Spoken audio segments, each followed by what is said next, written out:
welcome back to the Give and Go. I'm your co-host Reynoso here with my boy Soltero. What's up, guys? What a game. What a game. Guys, let me know in the chat, what did you think about Slovenia against Portugal? Because we just had Portugal win this game on penalties 3-0 with some crazy moments happening on this game. Give us a thumbs up on the stream. Give us a like. Support the channel. Give us a comment, a subscription if you're watching us for the first time. If you're joining us for the first time, welcome to the Euro and Copa America live streams that we are doing. Thumbs up in the chat. Folks, what did you guys think? What was the most important moment of this match? Because we had a Diogo Costa masterclass in penalties. We had a Jan Oblak save versus Ronaldo that had Ronaldo in tears. Afterwards.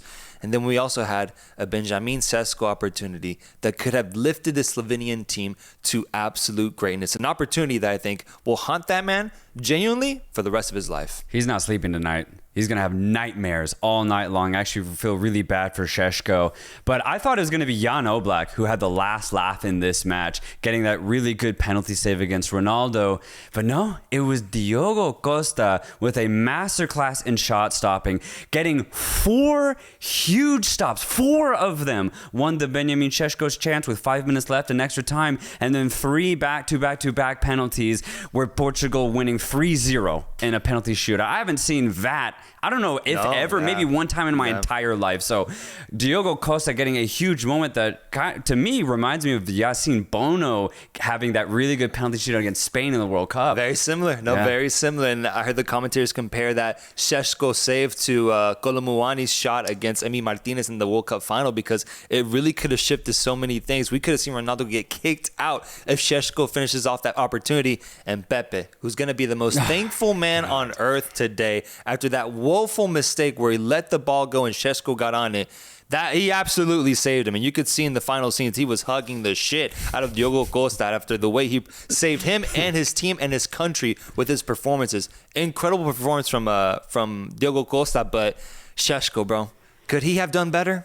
Could he have done better there, bro? Dude, what hurts, I think, even more is that this was a dream scenario for Slovenia, because their plan was defend, and just hit out on the break occasionally. And maybe Portugal make a mistake. And that is exactly what happened when Pepe loses his footing. Šeško gets it. It's a one-on-one with Diogo Costa. So much time, and I think that's the ultimate thing that happened. He had too much time. He overthought it, shot it early. Costa stood his ground and got a brilliant foot to save the shot.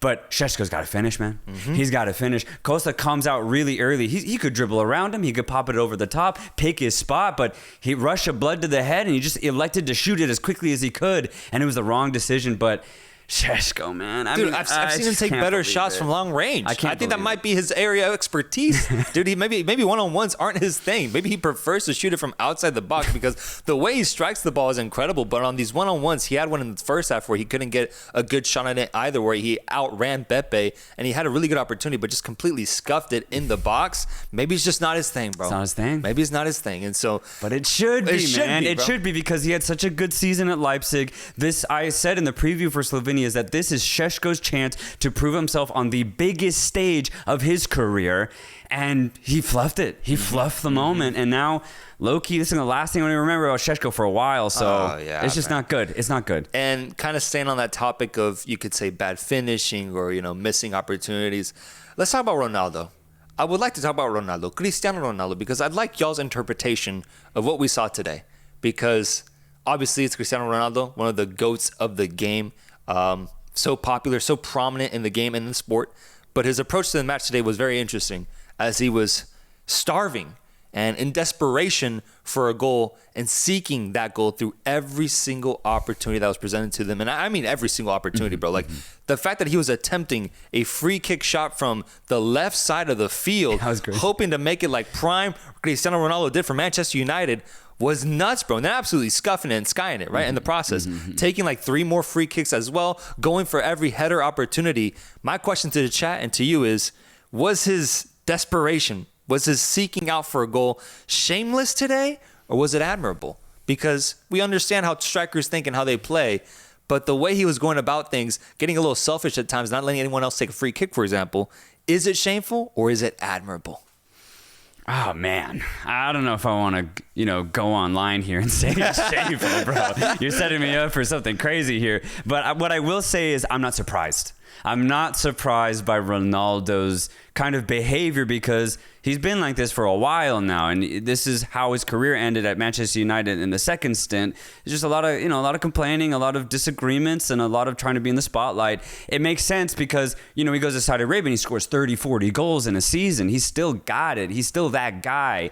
But at this stage, the defense is, it's some of the best defenses in the world. And I think Ronaldo has to understand when he's on and when he's not on. He doesn't understand that, right? After a couple tries, he's got to let Bruno have a couple shots. He's got to let Bernardo Silva have a couple shots. He can still make runs in the box, but he's got to be, more sharing of the football. And Ronaldo, unfortunately, is not that type of guy. He hasn't been that, man. And it showed this tournament. Hasn't scored a goal in this tournament unless we count that last penalty that he got in the shootout. But it definitely built up to that big moment where he finally had his penalty saved by Jan Oblak. And let's just talk about that moment because you're an Atleti fan, bro. Yeah. How did it feel to see Jan Oblak get that moment against Ronaldo, a man who has tortured your team for so many years, and Jan Oblak, Atleti's very own, saving the shot? How did you feel? I was nervous because usually, and against any type of Madrid player, Atleti usually get the shorter end of the stick. So I was like, God damn it. But once the block happened, I just screamed fucking Oblak's name in our living room, bro. And it's just an amazing moment, man. An amazing moment. One of my favorite keepers of all time. And I knew that he would have big moments throughout this whole Euros. The fact that Slovenia even got to the round of 16 to see Oblak get that shot, it was a beautiful moment. Beautiful. But bro, honestly, thinking about it, this team let him down today. I know. Like fully, bro. Totally. Like you when you're a goalkeeper, and I can speak from experience here, playing up to 8th grade level goalkeeping. When you're a goalkeeper, I mean, all you can do is keep the game 0-0. That's all you can do, and hope that the offense gets some opportunities. Šeško had his opportunity, and then that penalty shootout, they didn't even give him a chance, bro. Yeah. They didn't even give him a chance, man. 3 missed shots in a row. Disappointing, man. Disappointing. And actually, honestly, let's be honest here. The shots were comfortable. Like they were well hit. It's not like they were scuff shots, but they were at a good height. I'd like to see one of the shots be a little bit more lower, a little higher, but either way, brilliant keeping from Costa to always read it correctly. No, yeah, Costa went off. Went off, and I mean, he had a goalkeeper's wet dream today, dude. Oh my god, my God, dude. Oh my god, saving your country without he did in that Šeško opportunity, and then 3 straight penalties, bro. Didn't allow a single one in. Yeah, that's a goalkeeper's. And I'll say it again, wet dream, bro, because that's what you dream of happening if you're a goalkeeper between the sticks.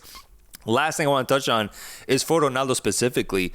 What should be his role going forward? Because he ain't getting goals, bro. He is not getting goals.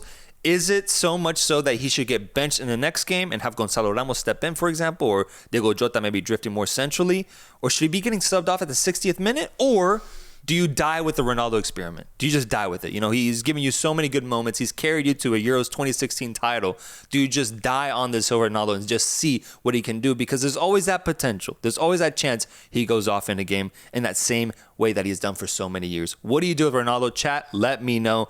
Start him, bench him, sub him off at the 60th minute. What do you do? What are your thoughts on this issue, I would say, that Roberto Martinez has right now? I just think Martinez made a statement when he started Ronaldo in the first game and then doubled down by starting him in the second game. That means he's never going to bench Ronaldo. Martinez has proven to be, all right, I'm on Ronaldo's side here. So we're going to see Ronaldo at the start. I would be shocked if he starts on the bench simply because Martinez has gone with Ronaldo and he went with him for the entire 120 minutes today, right? Yeah. And so he's just going to keep going with him. The movement's great. He was very close to getting a couple of headers today. So it's not like he's in an inactive piece offensively. He's always looking to be on the end of crosses. So from that perspective, Martinez can't really bench him. And you've said before too, there's no backup really. Gonzalo Ramos just isn't really a good striker in the moment, right? Barely getting minutes at PSG in general. So you just got to go Cristiano no matter what's happening on the pitch. I agree. No, I agree. And I think there honestly a bigger question has to be about this Portuguese team in general, because how did you guys actually think the team looked themselves today? Because we're talking about these incredible moments, but they all came in extra time after Portugal was unable to crack the Slovenian defense, which was very stout, very organized. And I don't want to take credit from them, but Portugal specifically, it's the reason why I honestly checked out on them after that first game against Czech Republic, and they needed some favorable calls to win that game. I'm not convinced of this Portuguese side because up top, I'm seeing a lot of interesting decision making, a lot of hesitant moves happen up top, and the touches, the plays that these players are going through. Bruno Fernandes, for example, today I thought was pretty much off. Rafael Leao was active, but I didn't see him be as impactful as I would hope for him to be. Ronaldo, we just spoke about him. The midfielders I think are really good, but there's almost like a lack of creativity. There's a lack of assertiveness up top that when you compare it to like a top team like Spain, it just pales in contrast, bro. It's so different. And I think it's an issue for this Portuguese side. Yeah, there's like no fluidity in that final third for Portugal. Bernardo Silva gets on the ball a lot, but he doesn't really look like he knows where to pass it to. You know, he'll get past the defender and then he looks no one to pass to, he passes it back.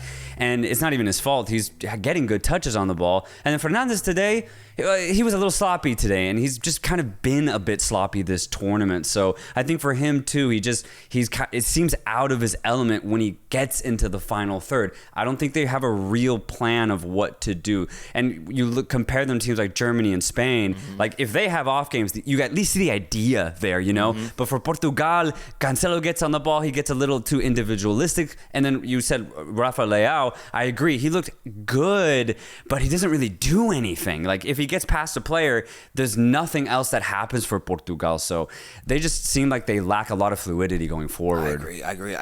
Do you put that on Martinez? Do you put that on the players? Who do you put that at? Meanwhile, I'll load up the super chat so I can get ready to read those. But who do you put that on? Honestly, 50-50? It could be 50-50. It could just be a case of Portugal or just that type of team that don't really have chemistry with one another, you know? We've seen it with England and France at this tournament. There are a lot of big teams who have big names on their squad but simply are not ticking together. They're not flourishing the way that we would expect them to. No, completely. The Hitman says France will bear this Portuguese side. Martinez is a clown. We could definitely see that happen. We definitely could. Avian Levy sends a super chat. Thank you so much. Thank you so much. Huz Jaber says, congrats on 100K, boys.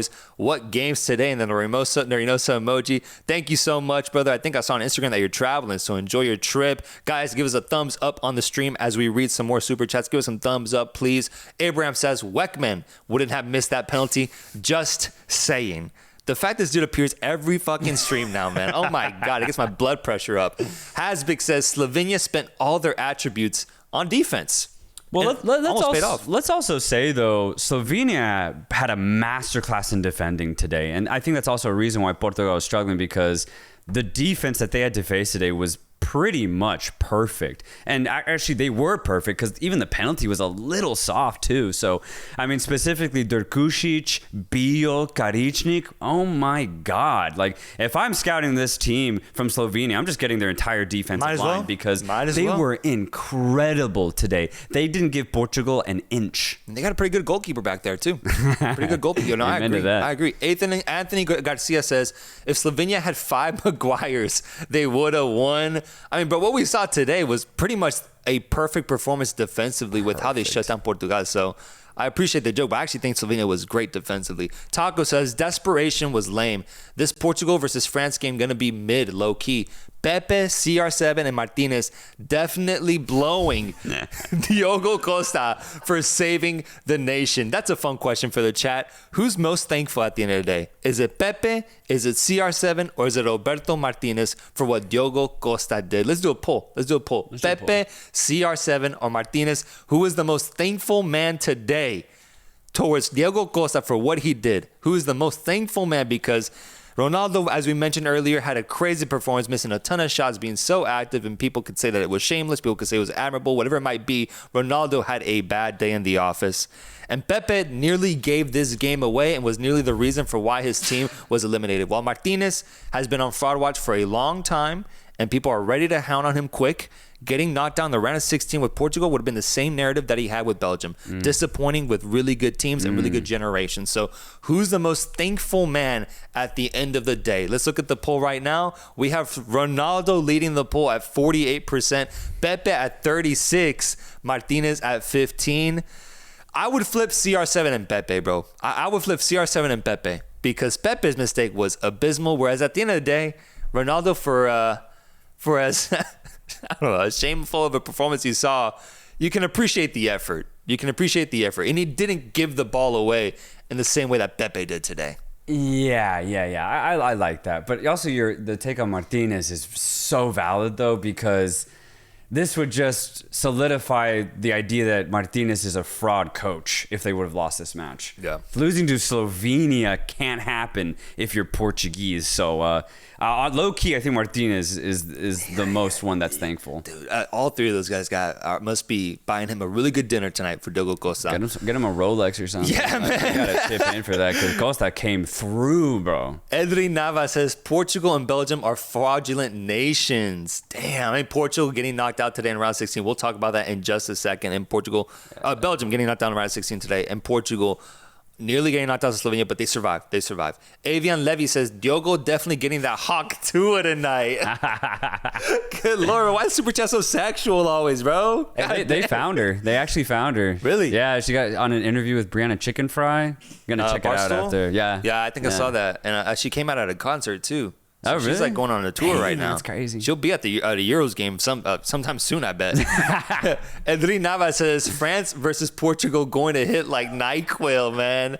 I agree, bro. I agree. Oh, yeah, bro. Low-key, I am not excited for that game at all, man. I'm with you. I agree. Which brings me to the next game. Let's shift on over to France versus Belgium, because if you thought Portugal didn't look convincing, if you thought Portugal didn't reach their max potential, you could say the same thing for both these teams in this France versus Belgium game that saw France get the victory through the 9th own goal at the Euros, with Kolomuani taking on a very weak shot and Vertonghen deflecting the shot and having it go past Casteels. France wins this game, a team that I think was deserving of the victory at the end of the day with how many chances they did generate, but all in all provided us with a game that honestly disappointed when we compare it to the stellar match we got in 2018 World Cup semifinal between France and Belgium. France wins this game, moves on forward, but Belgium gets knocked down in the process, disappointing once again. Yeah, I mean, both these teams just ain't it. This was a pretty disappointing game from an entertaining aspect, and it kind of makes sense, right? Two teams that have the most inefficient offenses at the tournament going up against each other. I mean, what else did we really expect? This was 0-0. Honestly, it looked like it was going to penalties, but it was a really unlucky Vertonghen deflection that did in Casteels. France go on to win another game without scoring a real goal. But, I mean, France's defense did show up. They really limited Belgium's offense. But, yeah, I mean, I just don't know if there's really much else to say here. It's just kind of disappointing. I'd say, honestly, I'm more disappointed for France just because of the names that they have, the way that they're playing. They're just lacking so many ideas. They're also very sloppy. Low-key, this is the worst I've seen Griezmann play in a France jersey. He is just not having a good tournament. And actually, I'm going to say the same thing about Mbappe. And this is the worst I've ever seen Mbappe in a France jersey. It's just not working offensively for France, and it's showing. But their defense is showing up. Saliba was a monster out there. He's a monster. Man. Saliba was incredible today. I'll definitely highlight the defense. Saliba was incredible today. Koundé, I think, ended up being the player that generated the most chances. Yeah. In a game with De Bruyne, he's good. In a game with Griezmann, it was Koundé who I think generated 5 chances for France in this game. Yeah. The defense was incredible, but I was thinking about it, man. I was thinking about this team, comparing them to 2018 and what's different. I think no Pogba is actually a big miss. It's huge. Prime Kante, right? Whereas Kante's still playing great. I'm not going to knock on that. He's 33 now, though. I think you had Prime Kante. You had a much better iteration, a Ballon d'Or contender at the time in Griezmann, who was at his top game in 2018. Yes. And then also Thuram. I think right now Thuram just isn't the guy up front, bro. He can't figure it out. He is a shadow of what Giroud represented as France's starting striker. Not even close to what Giroud achieved and the threat that he posed. And he had a couple of chances where he just skied. And a bunch of these French opportunities were just over the fucking post. It was just really off offense. Yep. But I think Thuram was a big downgrade from what we had with Giroud and what was at the time a very aggressive and exciting Kylian Mbappe that honestly we haven't seen in a while if we're being true to what we've been seeing, bro. Exactly. Like Mbappe is not nearly as aggressive or as he seems a little fearful to take players on, which is a crazy thing to say about Mbappe. But back then, he had this wind to him. He had this energy, this belief on the international stage at just 18 years old, doing it against the best teams. But now, I'm not saying he's like that much worse. I think his approach to the game has changed. He's maybe playing things a little bit more safe. And I think the threat that they are missing now with Giroud up top and guys like Pogba, Matuidi in the midfield in 2018, I thought was really big too. It's just not there anymore. And so now you just have Griezmann and Mbappe basically up top trying to figure it out while Tchouaméni takes on long-range shots. Exactly. And that's basically your best hope for offense. Yeah, and that's the problem too, is Tchouaméni is so defensive, and it just adds to France's defensive eliteness. And then you have a guy like Rabiot, who's also been very sloppy, man. He's had so many bad touches in build-up. Everything just breaks down before it gets dangerous for France. So sure, they have a lot of the ball and they can defend, but offensively, this team is a chore to watch. It's just the only way they're getting the final is if they just defend. And the thing is, they might be able to pull that off. And there's always just that hint, at least for me, there is slight optimism offensively because they are the team with the second most shots in this tournament, right behind Spain. They take opportunities. They take them well. They just cannot hit the fucking net, and they cannot put them on target. Eventually that has to give, which is why I'm still willing to die on this France hill. But I completely agree. Teams like Spain, teams like Germany look so much better in comparison. I just do think that France is now slated to match up against a Portuguese team that is just as questionable offensively. And so you look at the defenses. I trust France's more. I see France winning that game. I do Maybe too. they get another favorable matchup in the semifinal. They could see themselves in the final. And then that's when they finally show up and Mbappe goes off and they win a game. So that's why I'm going to stick to that narrative because there's still that chance. But I agree. They're not looking convincing right now, and you're honestly disappointed as just a fan of football because this French team at their peak was so entertaining to watch. Dude, man. one of the So best international teams I've ever seen in my entire life. They were incredible. And then let's go to Belgium now. Also just disappointment because the offensive pieces that they have look so promising, but it just none of it was converted. None of the ideas. Tedesco did an interesting idea today in the first half, using De Bruyne as a more deep-lying midfielder, kind of giving like a quarterback role to feed the wingers and Lukaku up front. It didn't work, but also did not work. It's not like Belgium would have done any better. He pushed De Bruyne up higher in the second half. They created a little bit more, but honestly, maybe like 1-2 more chances more. So realistically, I just think for Belgium, I don't know. Just maybe get rid of all the golden generation players. I just think they've run their course. Even De Bruyne, honestly, because no Tielemans today in the midfield was just kind of strange. But I think there's a reluctance to use just the new players. No De Ketelaere until the last 5 minutes. Doku was good, but I just think he has zero chemistry with the rest of the Belgian offense. They're still using Carrasco, and he's not really in the picture in Europe anymore. So I don't know. There's just some weird things going on with Belgium that translates to just a team that just doesn't look that good. Yeah, I agree. This golden generation has turned into a rust generation. And I think that also what we saw today was just how much Belgium misses a prime Eden Hazard. Oh, man, when you had him in that midfield attacking creatively with Kevin De Bruyne right beside him, now it's just De Bruyne and Lukaku. And occasionally you'll get Doku or Trossard, but Eden Hazard is so consistently great for this team. He definitely was a difference maker in the sense that he would show up, ball out, and he would lift the level of this team completely. Without him, this is what we get. Yeah. It's just a pretty lifeless team. And Kevin De Bruyne trying to do so much, trying to play so many different roles, trying to be a defensive midfielder at one point and then an attacking midfielder in the same game. You're just asking him to do way too much. So I can't put this on De Bruyne. I just think Eden Hazard at the time was the biggest difference maker for this team.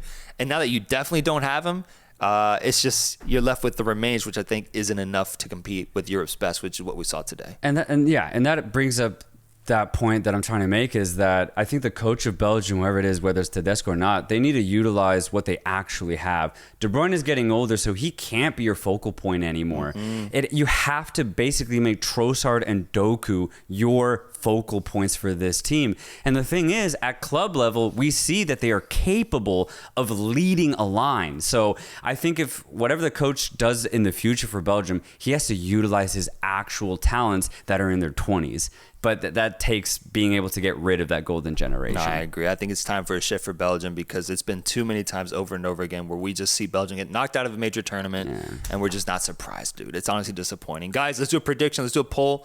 Who wins between France and Portugal? Submit your predictions right now. And in the chat, let me know why you think a certain team will win. You guys know I'm going to go with France on this one. But I'm interested to see the Portuguese test, the toughest test they'll have so far in this tournament. How will France do against Portugal? I have them winning. Soltero, who are you going with? I'm going France. For the exact analysis we've been saying all tournament long, yes, their offense is shit, but their defense is so good. It's so good that they can keep any game tight, and you still have players that have shown up big in the past, and they can do it in any sort of small moment. So for me, I'm going France. Portugal, it'll be a tight game, right? Yeah. Just like the one against Belgium was for France and the one against Slovenia was for Portugal. But I think France will just edge Portugal. France wins with an own goal.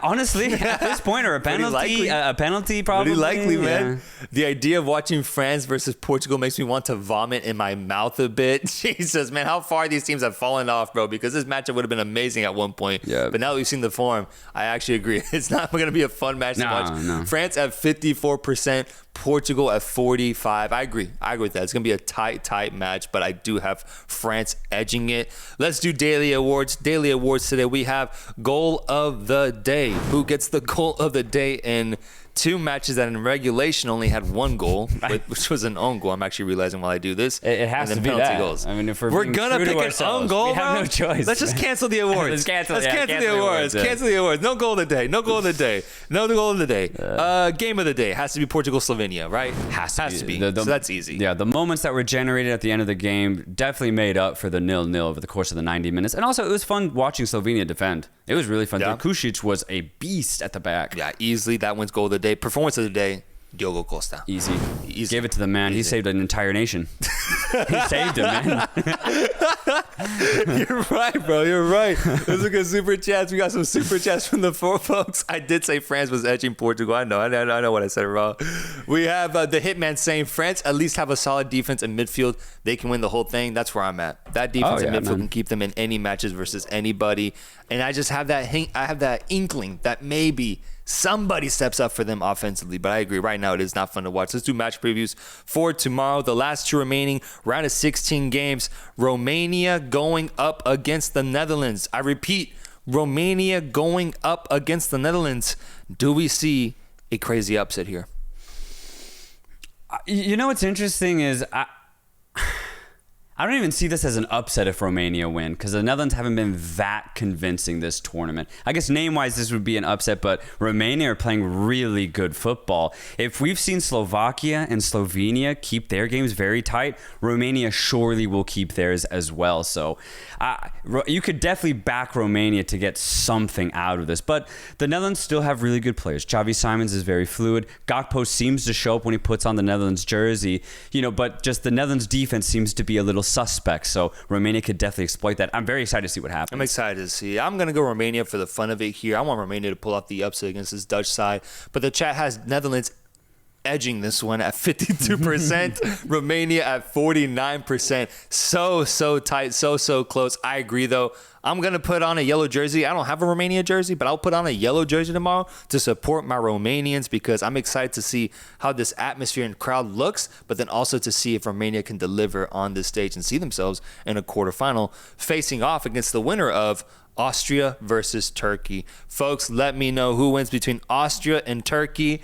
As I remind you guys, the bet that is on the line at this moment is if Turkey goes past the round of 16, I will go to Turkey and get a hair transplant. Am I serious about that bet? I'm not fully sure. I'll be honest with you because I actually don't even consider Turkey doing this.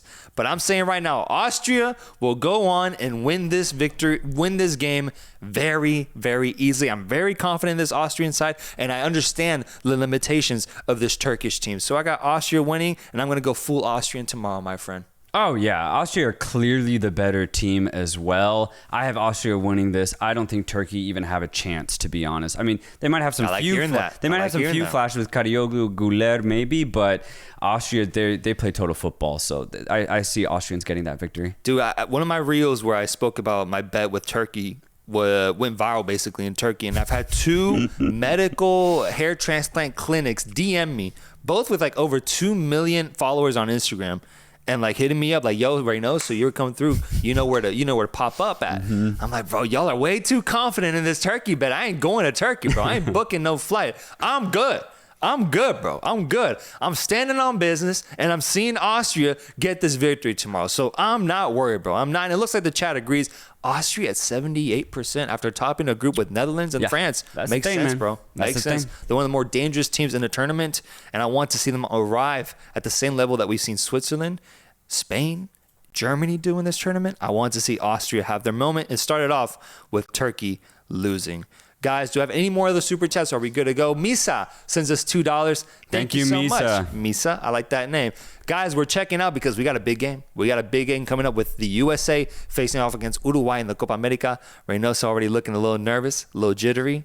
Oh, I'm just excited, man. Yeah, okay. I'm very excited. Bet. Hold back any other thoughts until that post game. So please join us 10 p.m. USA Uruguay post reaction tonight.